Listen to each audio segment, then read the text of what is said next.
Hello everyone, this is part 16 of What If Naruto was born in the Uzumaki clan, and I hope you guys enjoy this video and to like, to subscribe, to share, and check out the playlist, to see more comment down below. Now let's start the intro. They call me a god. They call me a god. They call me a god. Join my membership, the perks are great. It's in the description.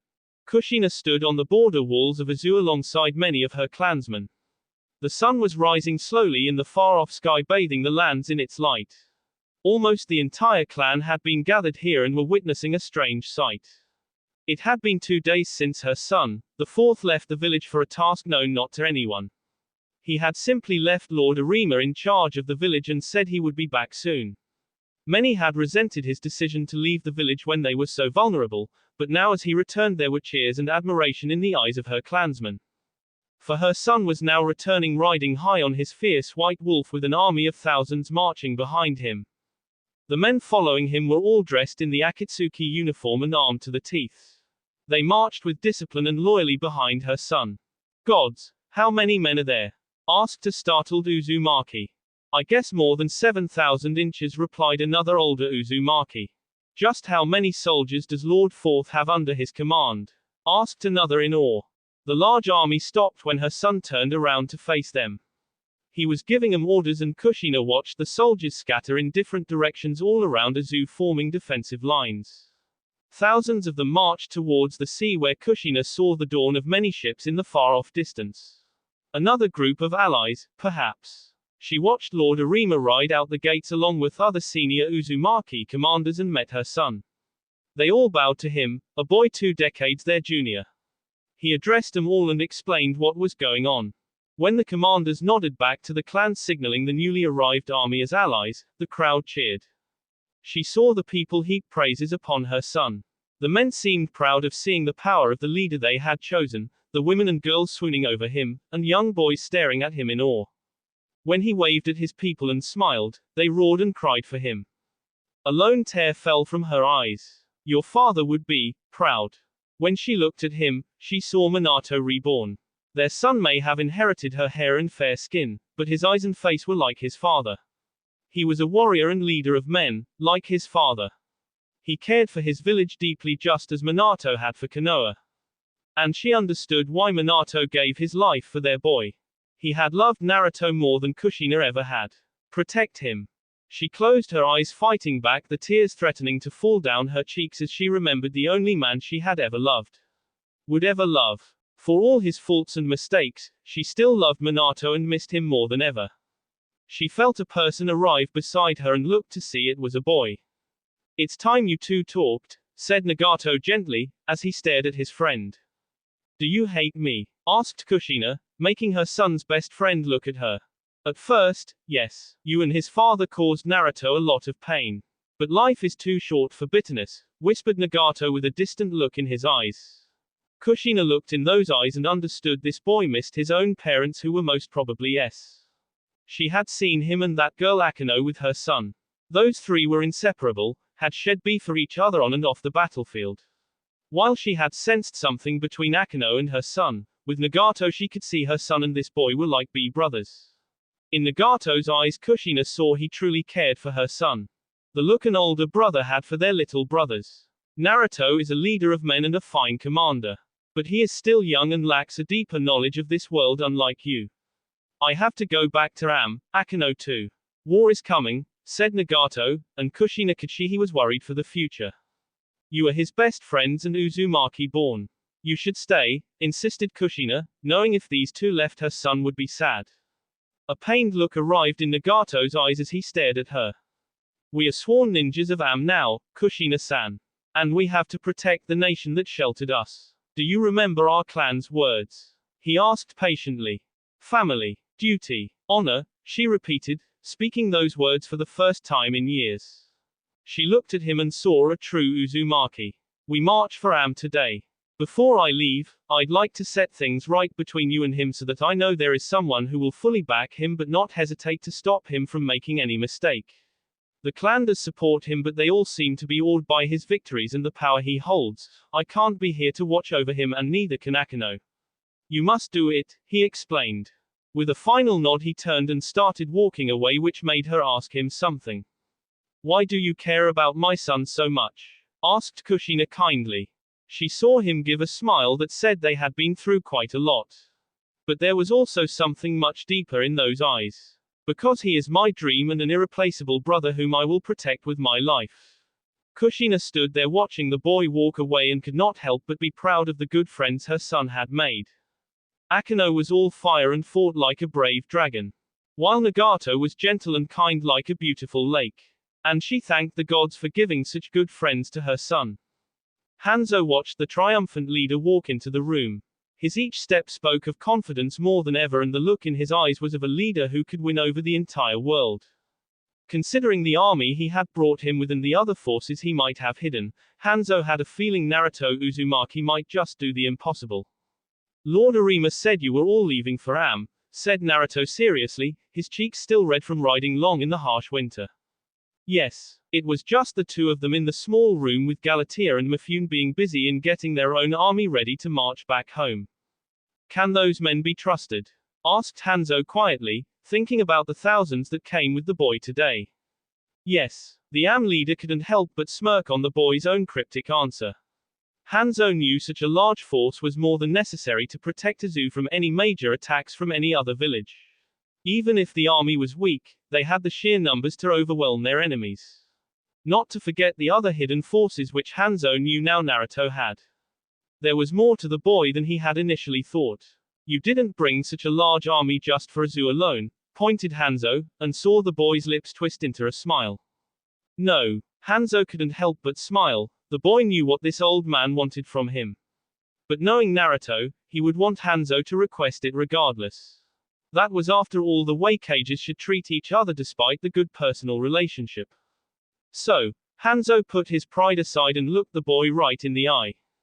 Lord Fourth, I request aid for my nation against our common enemies, proposed Hanzo formally with respect.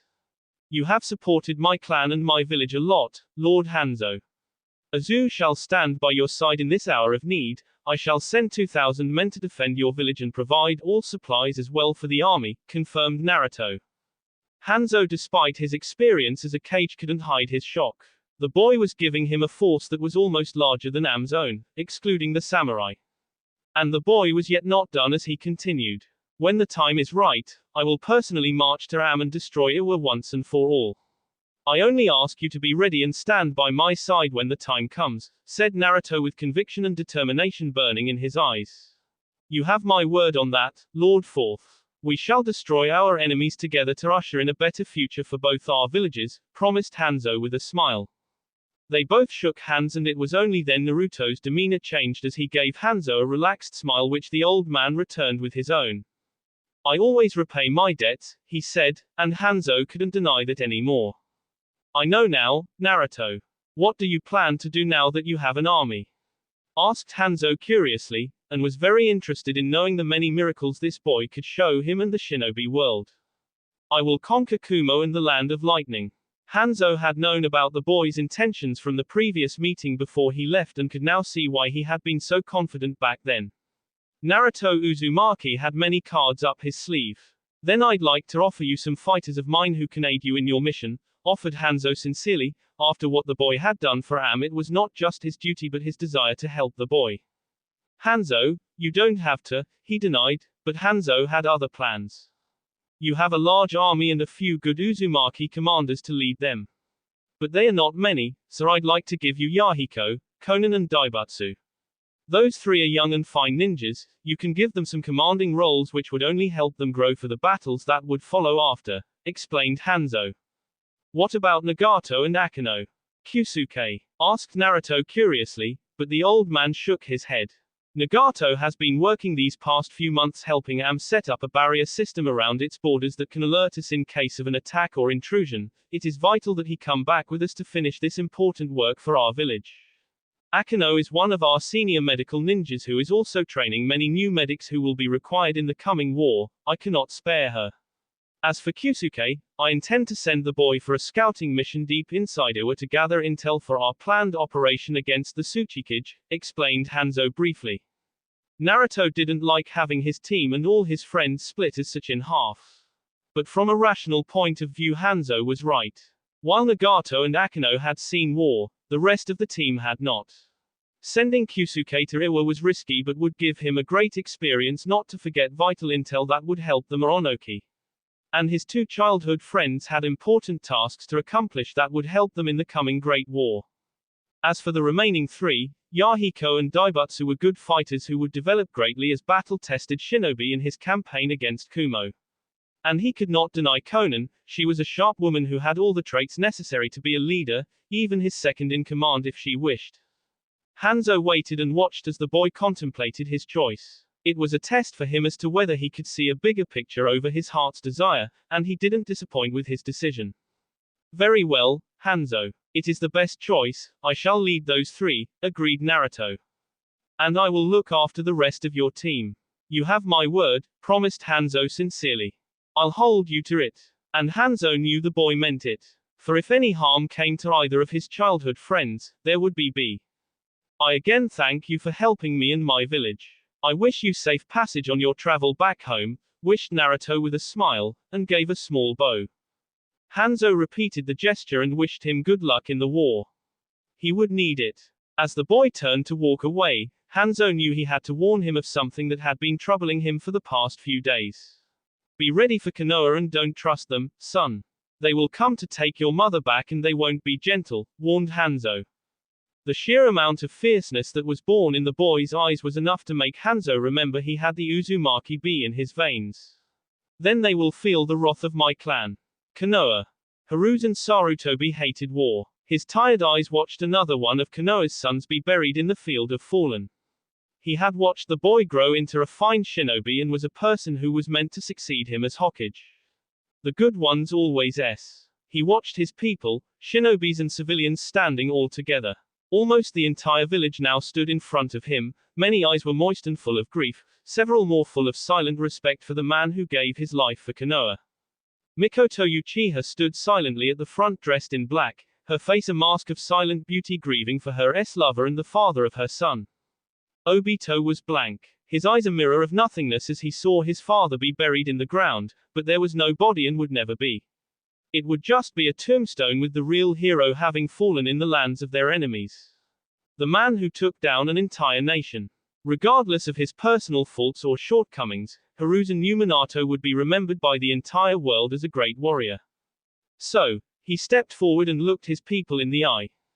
I watched Minato grow from a boy to the brave shinobi we all are proud of today. He was a man who always placed his duty to the village above everything. He was not perfect just like the rest of us, and he was the finest man I ever met, said Hiruzen proudly as Mikoto and several others who had been close to Minato wept. He allowed a small tear to fall on his withered face as he gave a respectful salute which made everyone else follow. Minato fought valiantly. Minato fought nobly. And Minato-s.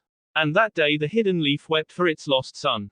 Azu. Naruto stood at the gates of Azu watching the small army of samurai begin their march back towards their homelands with Mifune, Galatea and Hanzo leading them. They had refused his offer for taking any supplies for their journey, saying the 2,000 soldiers he had provided to defend Am were more than enough. Beside him stood Konan, Yahiko and Daibatsu. And they all stared at their friends who were ready to leave. Akino hugged him fiercely, warning him not to do anything stupid. He laughed and kissed her forehead which made her blush. He wished Kyusuke good luck in his secret mission to Iwa. The archer only grinned and said he'd find them all some good targets to kill in the future. And then there was Nagato. For years, the older boy had followed Naruto and been his firm supporter. Even since Azu fell, Nagato had acted as the brother Naruto never had. And now he was leaving. Nagato grinned as he stared at the almost black-colored uniform Naruto wore along with his winter cloak. Next time I see you, you'll be all in black, teased Nagato jovially. It was always my color, replied Naruto with a grin. The both chuckled and he saw Nagato smiling at him. Farewell, Naruto. And you too, Nagato. They hugged each other tightly with Nagato reminding him of an important task he had asked Naruto to do for him. The Azuki promised to do so and bid his friend goodbye. Konan, Daibutsu and Yahiko wished them all safe journeys. And then Nagato mounted his horse and rode off to join the retreating army. With Akino and Kyusuke by his side, he stood and watched on until he could see them no longer, all the while holding back the sadness in his heart. He would see his friends again. We will all be together again soon, I promise. He smiled when Konan said those reliving words. He looked in her eyes and was surprised she understood his feelings without him saying. She gave him a reassuring smile as Yahiko clapped him lightly on the shoulder. Even Daibutsu smiled. The pain in his heart was greatly reduced as he saw these three standing by his side. They were not as close as Nagato and Akino, but they were his friends nonetheless and he was glad to have them. He nodded back to them and then turned to complete a task Nagato had asked of him. A redhead woman was waiting for him and held her breath as he looked at her. It's time we had a talk, mother. Konoha. Orochimaru stood in the great hall of his village alongside the Anbu teams that had went to Izu. Most of the men were shivering for they were witnessing a sight none had seen in years. Hiruzen Sarutobi was livid. I ought to eat all of you, said Hiruzen furiously. Around them sat most of the clan heads and even Danzo, who for once seemed in agreement with Hokage. The old man was mad. We sent you on a simple mission to Izu so that Kushina can pay her respects to her fallen family. The people may not know the truth but you F up everything, ranted Danzo. What happened, Orochimaru? Speak before I see off your tongue, threatened Hiruzen. The young student calmly stared at his old teacher and the men in this room. Even Jiraiya and Tsunade were present. His friends had tried to come to his defense but things had truly gone to hell. Fools. All of them were stupid men and women living in baseless fears and emotional chains. He stared at the Anbu who were cowering as heated glares rained down on them. These were supposed to be the best fighters in the world. Cowards. He hated every person in this room. All of them high and mighty with their hypocritical values and morals staring down at him as if he had committed a crime. He had not asked the Yellow Flash to start a war on behalf of a crazy woman he loved. Yet there was one person in the room whom Orochimaru was keenly interested in.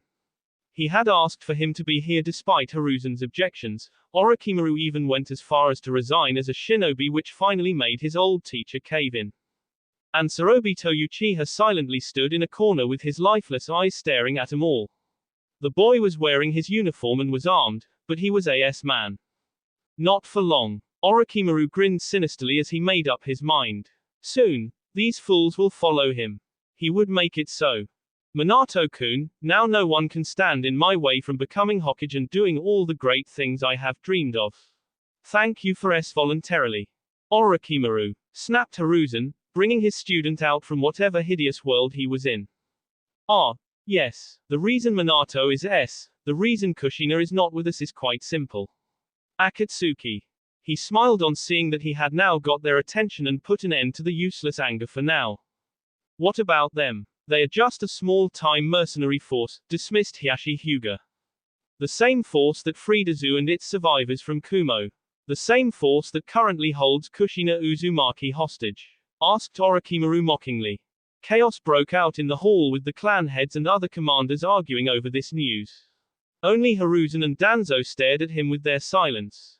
Explain, ordered the Hokage. Do you think Minato attacked Kumo on a whim?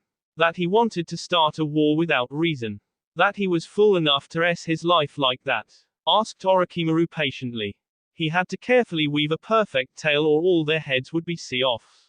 The Anbus under him that knew the actual truth, but they had agreed to hold their silence and support whatever he said as long as their lives were spared.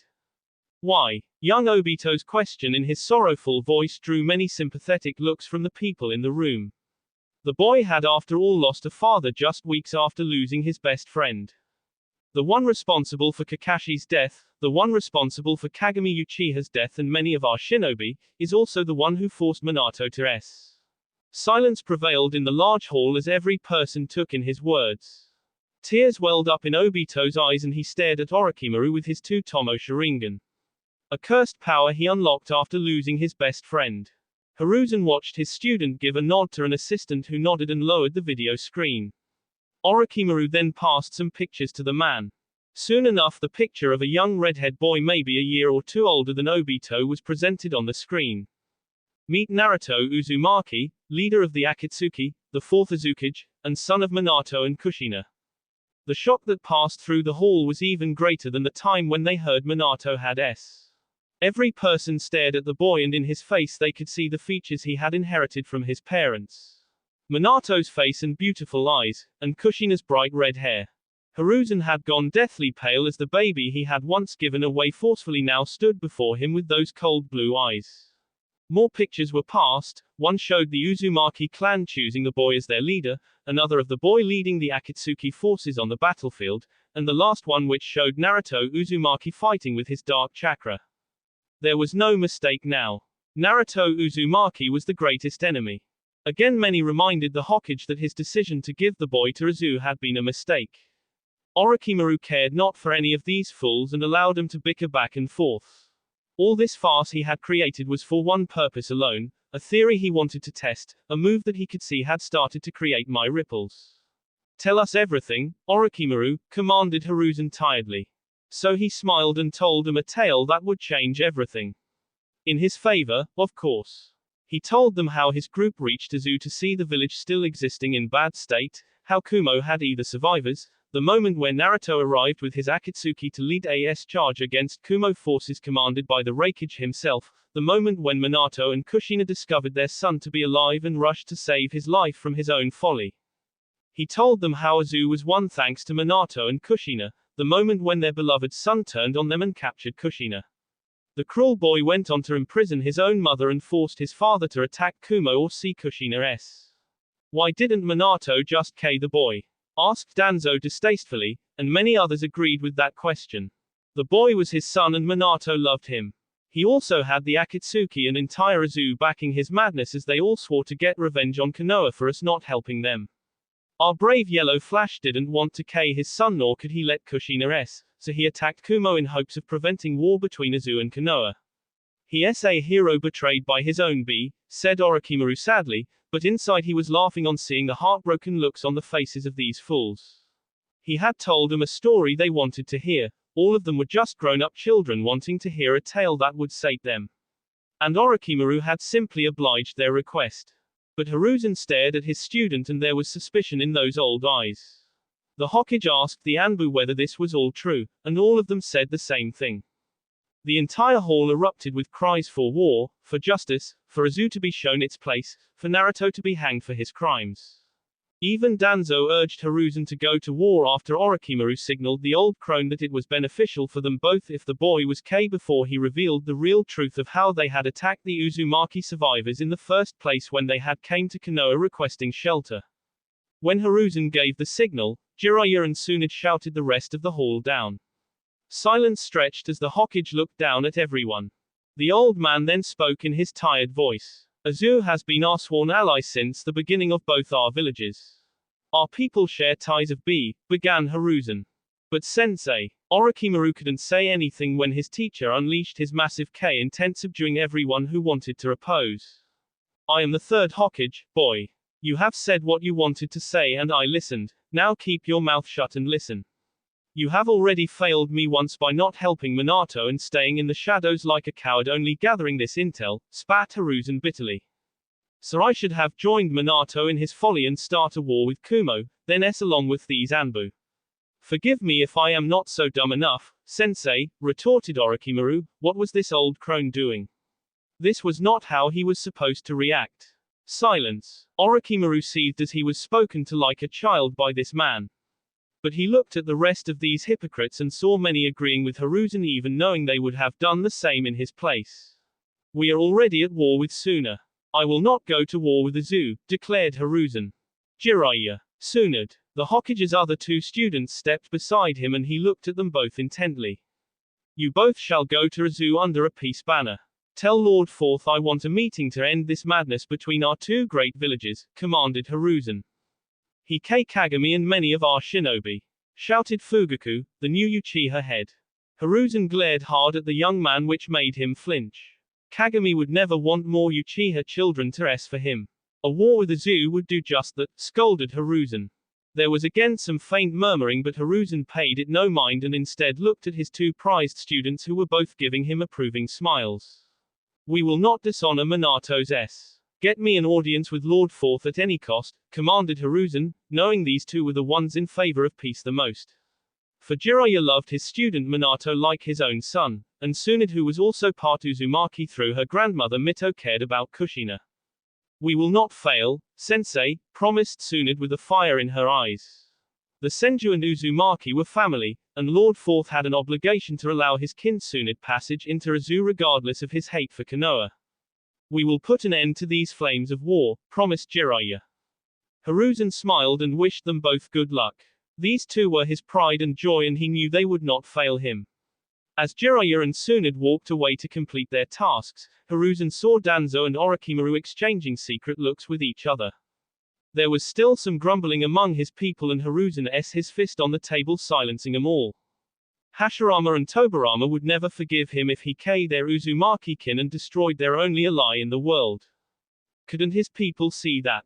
If they really couldn't, then as Hokage it was his job to make them see it.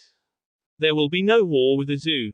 Hiruzen glared them all down with the look often seen on Tobirama Senju, who had ruled with an iron fist. This is the will of your Hokage. One by one all the clan heads, the commanders, and everyone else bowed before him, knowing opposing would get them a swift E. Orochimaru and Danzo were furious, but they bowed nonetheless. Yet in the midst of this small victory for peace, Hiruzen failed to notice a sinister hatred taking birth. It was a cold morning full of wild winds that brushed her red hair as she stood on top of the newly constructed 4 towers, named after her son for all he had done for his people. Her people. She saw him smiling as his eyes saw 2 young Uzumaki children playing with wooden swords, a teenage girl riding a horse much to the worry of the mother standing nearby, women knitting warm clothes for the cold weather, men busy guarding the village or helping in construction efforts. The scars were deep, the destruction of the village still too raw, but the smiles on the people's faces had returned. There was still sorrow in their hearts for all the loved ones they had lost, but there was also hope for a future and a renewed desire for justice. This is where I belong.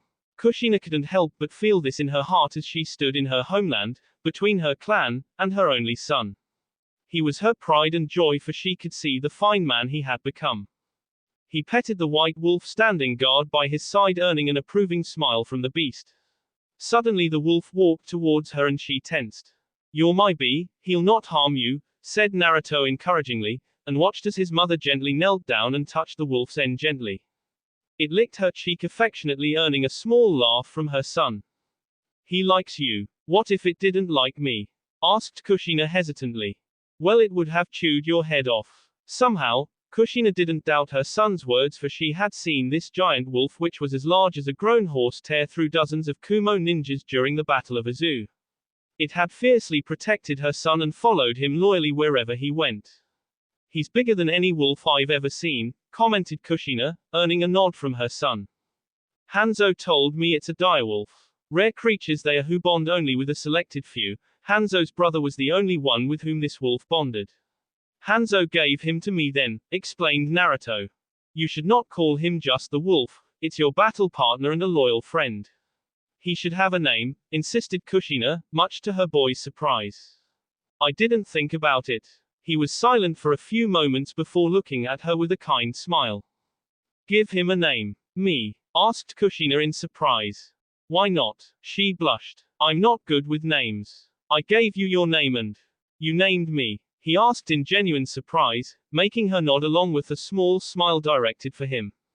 Yes. He came closer and knelt beside her, and she saw true curiosity shining in his young eyes. What does it mean? Asked her boy. Tears came in her eyes as now she truly realized the extent of his troubled life. A motherless boy who didn't even know the meaning of his own name, who had never experienced the love of a parent, the love of a mother, or the protection of a father. He had grown up alone like a lone wolf, just like a. She looked at the direwolf beside them and now knew what he must be called. A name so powerful that never made her forget the pain she had given her son and how much she had to make up for it the rest of her life. His gentle hand touched her cheek and wiped away her tears. I named you Naruto, for you were born amidst a storm. Your name means Malastorm, the ones I experienced in my early years in this village.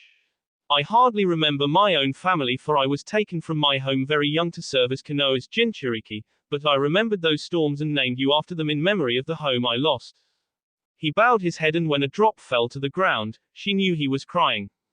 We've both lived troublesome lives, it seems, he joked, but the pain was too raw in his choked voice. It was she who lifted his face and wiped away his tears.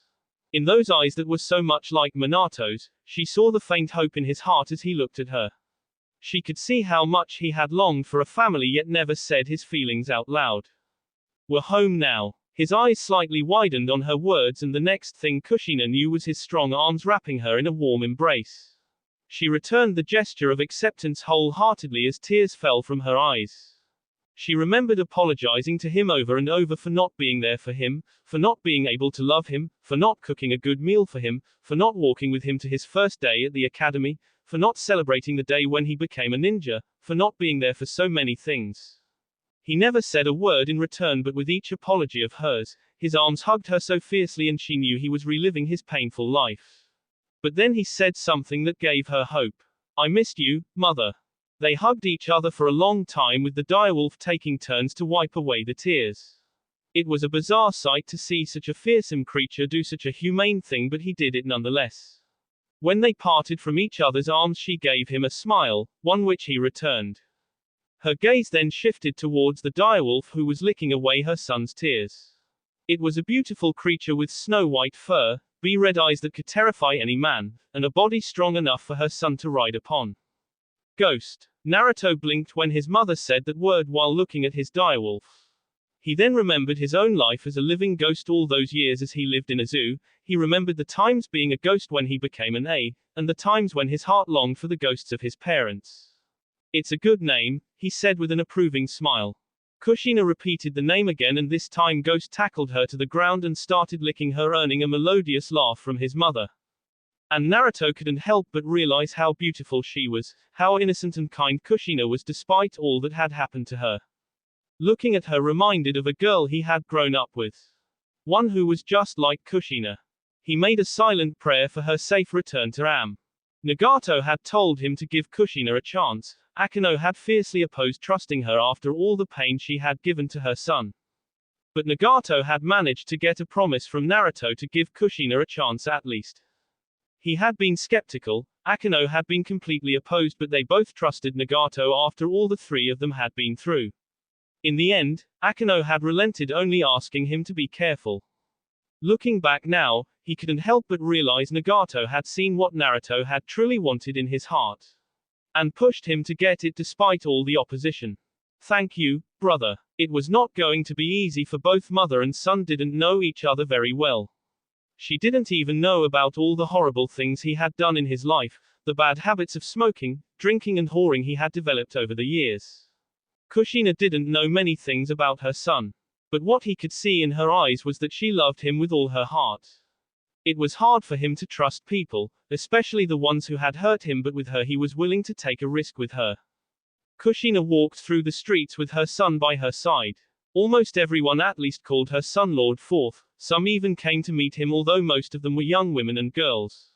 She made sure to give them all a withering glare which made many just greet him and leave it be. He was her boy and she just got him back. And despite their new relationship, she couldn't help but feel protective towards him. He had already attained the status of a hero by saving the entire village. The fact that he was young and handsome only made him even more attractive to the opposite S. Surprisingly, he dealt with the attention quite naturally by politely chatting with the girls. But she had lived more years than him and seen more of life, and one peculiar thing stood out about her son when he talked with girls. His charm was fake. Sure, he talked with them, even joked, but his eyes didn't portray any joy as he did so. It was as if it was all a mask he had been well trained to portray to blend in with people. Nagato had said before leaving that her son was trained to be an A. She had found it quite shocking, but as she watched him closely she could see bits of his training at work. She had already seen his ninja skills, but now she saw another important skill of his, deception. By the time they reached the destination, she seemed to have gained a better insight of her son. Well, here we are, he introduced by pointing towards a decent building full of residential apartments. As they walked inside he made her climb 3 floors until they reached an apartment which her son walked into, for the door was partially broken. Thankfully, it had been one of the buildings that hadn't been destroyed by the enemy forces. But the moment he stopped inside, his icy expression returned. Kushina grimaced as she watched. The entire place had been trashed, furniture was broken, papers and clothes had been thrown around, the kitchen was a mess of empty liquor bottles and stale food. The place smelled horrible and there were telltale signs of many people using this place carelessly. Suddenly a young girl came rushing up the stairs and she paled on seeing their leader staring at his trashed apartment. "Forgive me, Lord Fourth. We were going to clean this all up but..." He stopped the girl by raising his hand as a tired sigh escaped from his lips. "Can you get me some cleaning tools?" he asked calmly, despite the anger in his heart at Kumo ninjas. "My lord," asked the girl in confusion. "What's your name?" he asked. "Inoue." "Well then, Inoue, I asked you to get me some cleaning tools so that I can get to work," said Naruto calmly. A sharp glance from him prevented the girl from raising any objection and she ran to carry out her assigned task. He found Kushina staring at him curiously, which made him answer. "Lord Third taught me a man must do his tasks on his own. This has been my home all my life and caring for what is my responsibility," he explained, earning a smile from her. "Well said. It would seem Lord Third taught you a lot," she commented, and saw a sad look arrive in his eyes for a moment. "Yes." He didn't say anything more and instead made 2 shadow clones. Together they all started the cleanup process. Kushina quickly made 8 shadow clones, earning a surprised look from him which made her scratch the back of her head. "Jinchuriki have large chakra reserves," she said, embarrassed. "I see. A good thing, I guess." "Thank you for helping," replied Naruto with a smile. "Of course, I'll help you settle your home," promised Kushina sincerely. "Our home." Her breath stopped when he said that, and looking into his eyes she saw he was not joking. "Are you sure? I don't want to intrude. I'll find someplace else," said Kushina quickly, not wanting to risk their rocky relationship just yet. Moving into his home was a great leap into his personal life, one which she was not sure whether her son appreciated or not. But his answer to her objections melted her heart. "If I don't look after you, father's ghost will come back and me," he said with an amused smile. Her eyes became moist as she looked around at the 2-bedroom apartment which had a small hall, a decent kitchen, and 2 bathrooms. For an orphan, he was treated quite well, but then she remembered Nagato telling her that it was also a way to keep Naruto happy, thereby preventing his dark powers from going haywire during his childhood years. Now that she looked into different corners of the apartment, there were destroyed silencing seals and many other protective measures. She looked at her son, who only gave a faint nod confirming her suspicions. It was necessary. That was all he said before moving into one of the rooms to carry out his work alongside his clones. She commanded her own clones to start cleaning up the kitchen and hall as she herself went into the other room. For 2 hours they worked tirelessly with the girl Inoue bringing them cleaning tools. Despite Naruto's denial, she insisted in helping, which made the Uzukage sigh and ask her to get them some lunch after some time. Kushina saw all this new luxury and hero worship was not her son's cup of tea. For a person who had grown up doing things on his own without help, this was certainly problematic. But he was adapting to it and trying to make a balance between his independence while not hurting the feelings of his people who wanted to serve him. By afternoon, they had cleaned up the apartment of all the trash and broken furniture. Few noble lords and ladies came and gave them 2 bed mattresses and a decent sofa for the apartment. Naruto didn't want to accept it, but Lord Arima himself came and insisted he take it, and her son couldn't refuse the most wealthy and influential man in the village. For he needed Arima's ninjas and hidden wealth to remake a zoo. Soon other lords and ladies of different houses came with small things needed for his apartment. Naruto was forced to accept the gifts or risk insulting them. Kushina actually found their insistence valid because she learned her son had denied the Uzukage's vast manor full of luxury which had been previously used as the residence by the enemy commanders. With half the village in ruins, Naruto had now ordered the homeless people to take up residence there and decided to return to his own small apartment in the outer districts. It had displeased the lords and ladies, but the common civilians were grateful, for they now had a roof in this cold winter. As they sat in silence and consumed their lunch, she discovered her son to be a silent man. Maybe it was because of the fact that he grew up alone most of his life. "Can you tell me why you hate Konoha?" asked Kushina hesitantly. He looked at her for several long moments and she had to do her best not to flinch, for there was hatred in his eyes for the Leaf Village. Do you still feel something for Konoha? He asked in return. Answer me honestly, mother, he said coldly, and this time she flinched, but he didn't apologize for his rudeness, for now she could see he was acting as the Uzukage responsible for his village and not as her son. She sighed, knowing this couldn't be avoided any longer. I hold no love for the village, but I have friends there who are good people. I don't know what happened that made you hate them all and start a war, but Naruto, you have a half-brother too, pleaded Kushina, knowing how much Obito had wanted to meet her son.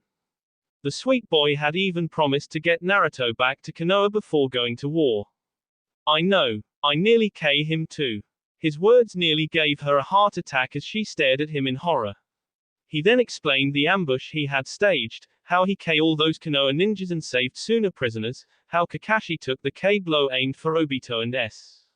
She felt sick after hearing it all and regretted her decision to eat food. But he was blunt and looked at her directly. I am neither a saint or your little boy, mother. I was trained to be an A. I have K more people than you probably have in your entire life. Drinking, smoking, whoring, I have done it all, he confessed without flinching. He observed her closely and saw some anger arrive in her eyes after hearing all his crimes. Her clenched fists nearly drew B, and he expected her to lash out, but she surprised him by taking a deep breath and lowering her head. I won't judge you, for I was not there to guide you, she admitted regretfully. Good, because you don't have the right. She flinched on his coldness and couldn't decide on what to say to him. Thankfully, he saved her from the dilemma by answering her original question. I'll show you why I hate Konoha. He grabbed her hand a little firmly and she felt a dark force connecting with the fear in her heart. The next thing she knew was finding herself in the same apartment. It was night time and there was peace. Suddenly the alarms went across the entire village and she saw someone quickly running out of the main bedroom. It was her son. She watched him quickly get ready, join his friends. Together they saw the enemy forces converging on their village, the desperate efforts to stall them, the third Uzukage asking them to run with survivors and entrusting Naruto their leadership. How her son motivated the survivors not to give up, the long march towards Konoha in hopes of finding sanctuary. Their struggle, their pain, their sadness. And then came the betrayal. She watched in horror as her son and Nagato discovered one of the Uzumaki group of survivors butchered. By the time they reached their own group, most of them were butchered and the ambush had been staged by Konoha Anbu. Her world came crashing down as she felt the betrayal in young Naruto and Nagato's heart, the boys' desperate struggle against the Anbu and their leader who confessed to their crimes. And she knew the leader of those Anbu. Despite his mask, she knew that voice. After that it was all a blur as Nagato took a blow aimed for her son, her boy losing control and darkness awakening. By the time he woke up, she saw the true extent of the S he had wrecked. Their desire to rescue Akeno, the sick laboratory where the Uzumaki children were kept in test tubes, the S orchestrated by Naruto, finding Orochimaru in that base, and watching Naruto rescue them all. The connection came to an end and Kushina rushed towards the sink to vomit the contents of her stomach. She heaved and felt a gentle hand rubbing her back. A glass of water was presented to her and she drank it down quickly. She couldn't even look at her son after seeing all that. Her head was spinning from all the revelations. He must have sensed her dilemma as he placed a hand on her shoulder. Get some rest and think it over, mother. If you want to return to Konoha I will do so, but if you stay here then your loyalty is for Azu alone and for me.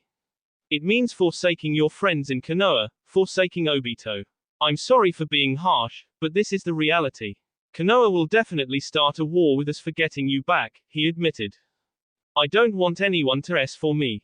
She yelled in fear. Neither do I. But it will happen, be sure of that. I along with the rest of our clan will fight for you, B for you, even S for you as we will for any one of us. Family, duty, honor, those are our words, and the Uzumaki will stand by them from this point on, he promised. He left the apartment after that as she slumped in a nearby chair grasping her head. What should she do? Lord Arima was seated in the conference room with his son and heir, Shin by his side. On the opposite side sat Lady Toka, followed by Commander Hoji.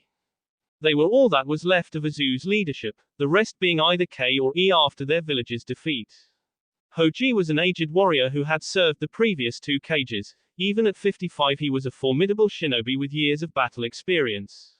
His hair had turned white, his face full of scars from all the battles he had fought. The old man still carried himself proudly and was the one who had by now whipped the remaining Uzu ninjas into a decent fighting force of 1,000 men. Lady Toka was a beauty despite nearing 40. Unfortunately, most of her family had perished in the including her husband and sons.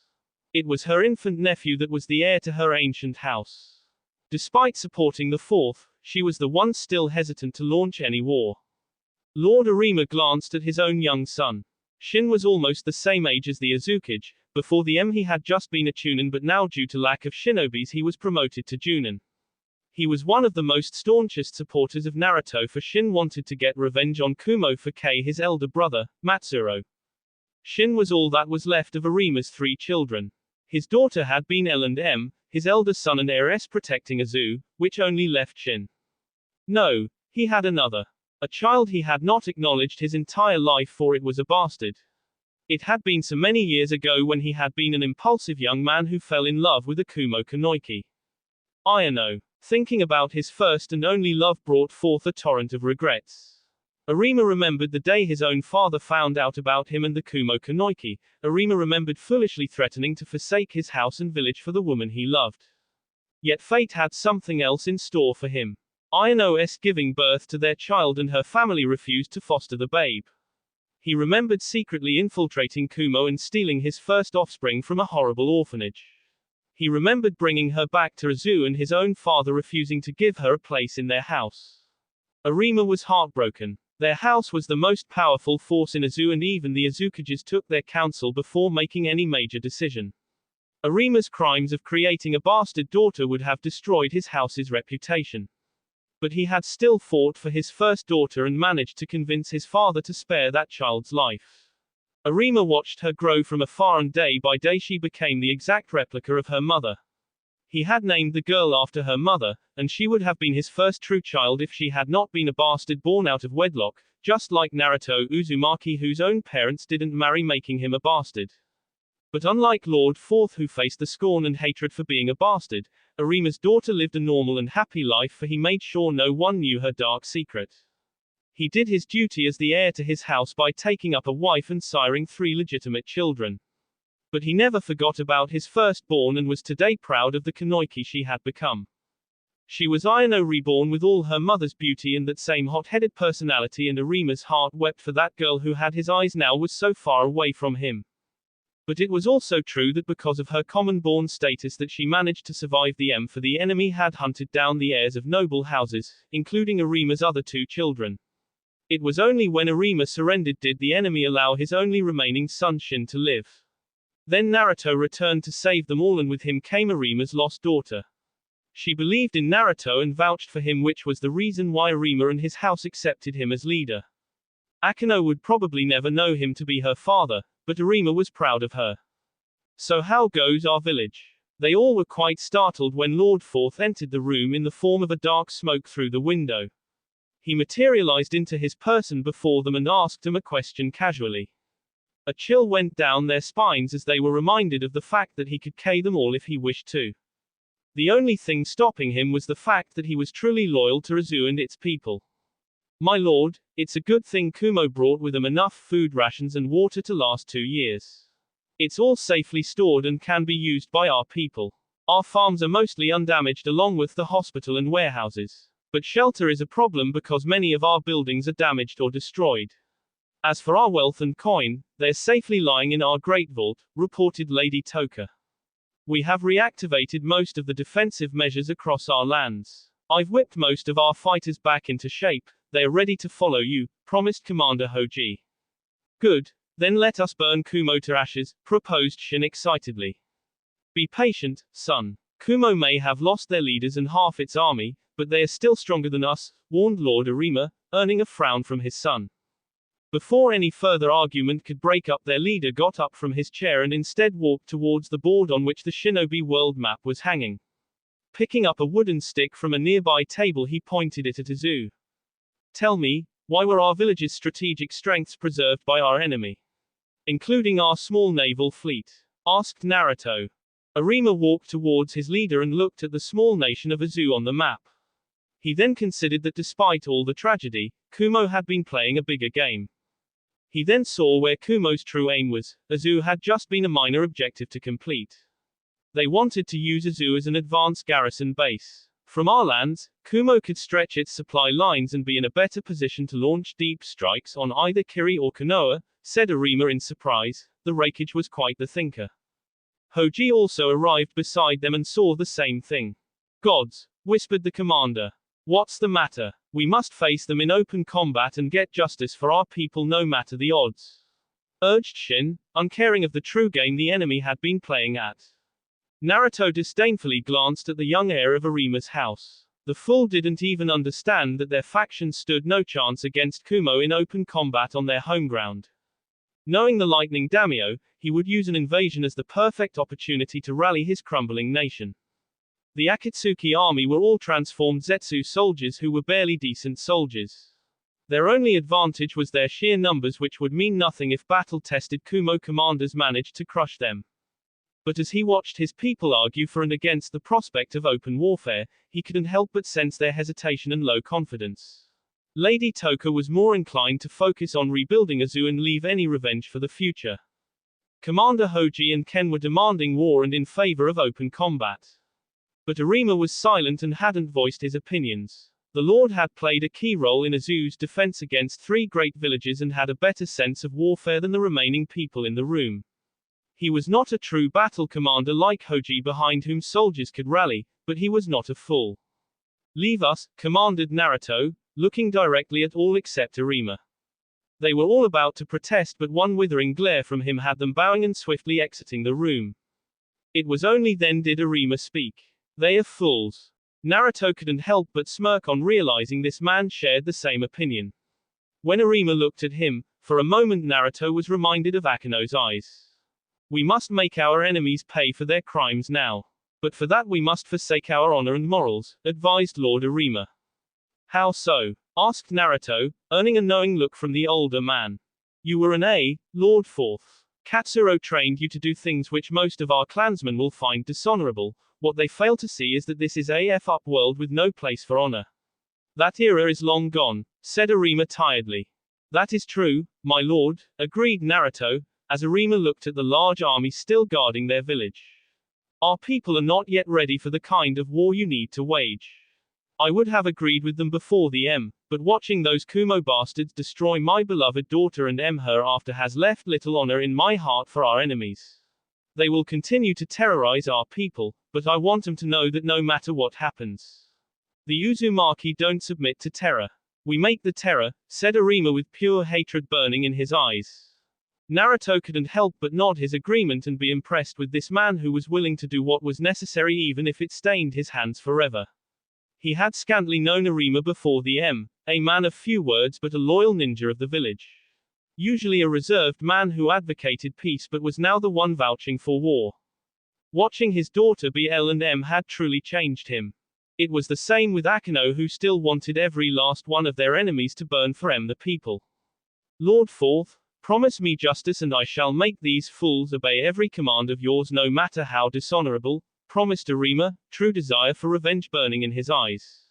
I will, my lord. Most of all I want Konoha to pay for the treachery they did to the survivors under your command. I still can't believe after all our 2 villages had been through they betrayed us like that, lamented Arima. They have changed, pointed Naruto. Then we must make them pay for their mistakes. Do not worry about our clansmen, as long as I live they will follow all your commands so that one day we may crush our enemies and gain justice for our fallen people. Naruto nodded, for that was all he wanted as well. Konan entered his office a few minutes after she received his summons. She found him making markings on the shinobi map and approached towards him. You wanted to see me? She asked. He turned towards her and she realized he was quite fixated on something. The look in his eyes was the one she had seen before when he had made the plan to butcher the Iwa force entering Am. I have an important mission for you. One which I can only trust you to fulfill, he said seriously. I'm listening. His fingers pointed across 5 points on Kumo's lands. The 5 most influential port cities through which more than half of the trade of the Land of Lightning happened. Burn them all to the ground. Spare not a soul. He waited for any sign of objection or hesitation, but she simply glanced at the map. When Tomorrow you sail with 3,000 Akatsuki soldiers. Attack each city one by one and destroy it fully along with its people, terrorize them, make them realize the mistake they have made by crossing the Uzumaki, he explained. I can't hold any of those cities with that little men, pointed Conan with a frown, but he smiled. You are not supposed to hold them. Just destroy them and retreat. Continue to repeat the same pattern for the remaining targets. Once that is done, retreat to this island and wait for further instructions. Conan contemplated his plan and discovered a few important things. These raids would hurt Kumo but not enough, its populace would be terrified and economy affected, but it was all a temporary setback. If she burned those 5 cities to the ground, the now leaderless and disorganized Kumo forces would rise again to defend their motherland. They would fight twice as fiercely, for they would have something very dear to lose. And it was then she realized. Her eyes widened when she saw where his gaze was truly fixated on. What he truly wanted to destroy. Are you scared, Conan? He asked silently. Yes, she admitted, for now she knew the danger she would face in this plan of his. Good. That fear will keep you alive. She nodded at his answer, for there was nothing else to say. If it was anyone else, she would have outright called them mad and refused to follow this strategy. But she had fought beside him and knew his devious mind. This boy was the mastermind of ambushes, as he had aptly proved against Konoha and Iwa forces. For the past few days, she had sensed the conflict within him as he tried to accept his new role as a Zukage. Trying to be the honorable leader his people wanted. But this was the work of a person who knew and accepted the darker side of the ninja world. One who was willing to go to any lengths to accomplish his objective. One who wanted to make his enemies feel one and only thing: pain. That will be all for this video. Be sure to like, subscribe, share, and comment down below for more videos. Goodbye.